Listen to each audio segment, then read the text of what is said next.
नमस्कार मित्रों। आज मैं आप लोगों से एक बहुत ही रैंडम टॉपिक पर बात करना चाहता हूं। अगर आप लोगों को पसंद आएगा तो इसको हम लोग आगे भी बढ़ाएंगे। एक बहुत कम ही टाइम में बात करना चाहूँगा। मैं एक हिस्ट्री बफ हूँ।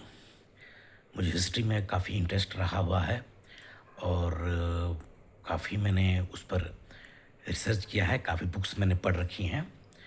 तो बहुत छोटे संक्षिप्त में मैं आप लोग को बताना चाहूँगा कि इंडिया की जो रिटन हिस्ट्री है वो स्टार्ट होती है 566 बीसी बिफोर क्राइस्ट, यानी कि आज से लगभग 2500 साल पहले। तो 566 बीसी में के ही दौरान आपको गौतम बुद्ध भी मिलते हैं। एक मगध मगध जो साम्राज्य था उससे हिस्ट्री स्टार्ट होती है। और मगध साम्राज्य के भी जो राजा थे बिम्बिसार, वो पहले राजा जो लिखित थे हम लोग हिस्ट्री में, पहले राजा बिम्बिसार को जो हम लोगों ने पढ़ा है। हालांकि उसके पहले भी हम महाभारत और रामायण भी हमारा इतिहास ही है, लेकिन अभी मैं सिर्फ जो एनसीईआरटी और जो अदर हिस्टोरिकल बुक्स में जो मेंशन किए गए हैं उन्हीं पर अभी मैं चर्चा करना चाहूँगा। तो बिम्बिसार थे, उसी दौरान महावीर भी जन्म लिए थे। गौतम बुद्ध का भी उसी कार्यकाल में जन्म हुआ था। और बिम्बिसार के पुत्र हुए अजातशत्रु 492 बीसी में। उसके बाद उन्होंने डिसाइड किया कि राजगीर उसमें राजधानी हुआ करती थी, राजगृह नाम था। तो वहाँ से उन्होंने डिसाइड किया कि मैं पाटलिपुत्र जो आज का पटना है वहाँ राजधानी को शिफ्ट करूँगा। तो उनका डिसीजन था और जिस डिसीजन को इम्प्लीमेंट किया उनके पुत्र ने, उदयन ने, 466 ईसा पूर्व। तो ऐसे ये हरियंक वंश के ये लोग थे। उसके बाद ऐसे ही स्टार्ट हो गया, वंश आने लगे, दूसरे दूसरे भी डायनेस्टी का रूल आने लगा मगध साम्राज्य में। नंदा लोग आए जिसके काफ़ी समृद्ध, काफ़ी बड़े शासक थे वो लोग, और समृद्ध भी थे और काफ़ी बड़े एरिया में, क्षेत्र में उनका प्रभाव था। लास्ट रूलर थे धननंद, जिनको चंद्रगुप्त मौर्य ने चाणक्य जी के निर्देश में हराया और फिर मौर्यन वंश का, मौर्यन डायनेस्टी की शुरुआत हुई 320 बीसी में। चंद्रगुप्त मौर्य 320 से 298 तक थे। उसके बाद बिंदुसार आए, उन्होंने भी काफ़ी बढ़ाया, 298 बीसी से लेके 273 तक थे वो। 273 और 269 के बीच में कोई था जिसका अभी तक हिस्ट्री में कोई एविडेंस नहीं मिल पाया है। ये हो सकता है सक्सेशन वॉर चला हुआ हो। उसके बाद और चला क्या, वो चला ही था जो हम लोग कहानियाँ जो सुनते हैं। तो 269 बीसी में सम्राट अशोक बने। अशोक 269 से आपको 232 तक रहे। उनके पुत्र बृहद्रथ थे, वो काफ़ी पीस की बातें करते थे। तो उस चक्कर में क्या हो गया था कि जो मगध साम्राज्य का जो बाउंड्री है उस पर बाहर के लोग, ग्रीक्स और बाहरी जो वेस्टर्न थे उधर से, सेंट्रल एशिया से ग्रीक्स लोग अटैक करते थे। और ये थे पिसनिक। तो इनके जो जनरल थे पुष्यमित्र शुंगा, उन्होंने बृहद्रथ को मार दिया। और 185 बीसी में पुष्यमित्र शुंगा बने। और फिर शुंगा वंश भी 100 साल चला। उसके बाद क्या होता है कि उसके बाद फिर जो हिस्ट्री में जो है, फिर कनिष्क की बातें होती हैं। जो कश्मीर, आज का कश्मीर में तो कनिष्क राजा थे, उनके दौरान बुद्धिस्ट काउंसिल भी हुआ था। उसी दौरान शुंगा वंश के ख़त्म होने के बाद शायद कमज़ोर थोड़ी सी शासन चली, जिसकी वजह से ग्रीक लोग भी अटैक किए। उसमें एक मेनांदर थे, साकाज लोग आए, बहुत बाहर के आक्रमणकारी लोग आए अपने देश में।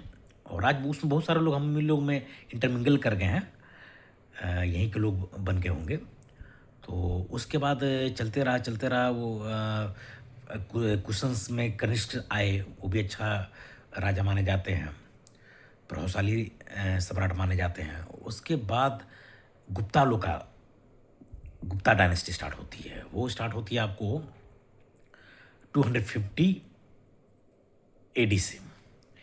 250 एडी से तो श्री गुप्त घटोत्कच से शुरू करा जाते, फिर चंद्रगुप्त वन आते हैं। उसके बाद आते हैं आपको 320 से 335 तक चंद्रगुप्त वन थे। 335 एडी से लेकर 380 तक समुद्रगुप्त जिनको भारत का नेपोलियन भी कहा जाता है, उनके कोर्ट पोएट थे हरि सिंह। और समुद्रगुप्त के बाद आपको 380 से चंद्रगुप्ता टू, जिनको चंद्रगुप्त विक्रमादित्य भी कहते हैं, उन्हीं के कार्यकाल के दौरान फाहियान भी आए थे। और कालिदास जो इतने बड़े पोएट थे वो चंद्रगुप्त दो यानी कि चंद्रगुप्त विक्रमादित्य के ही कार्यकाल के दौरान थे। उसके बाद कुमारगुप्त एक आते हैं, उसके बाद स्कंदगुप्त आते हैं। तो कुमारगुप्त के दौरान नालंदा यूनिवर्सिटी का बनना स्टार्ट हुआ। तो कुमारगुप्त वन आपको स्कंदगुप्त आते हैं। तो गुप्ता लोग भी अपना अच्छा वो लोग राज किए। लास्ट में उनका भी साम्राज्य कमज़ोर होने लगा। तो ये कि यशोवर्धन थे, तो जिन्होंने लास्ट फ्यूडेटरी थे गुप्ता लोग के।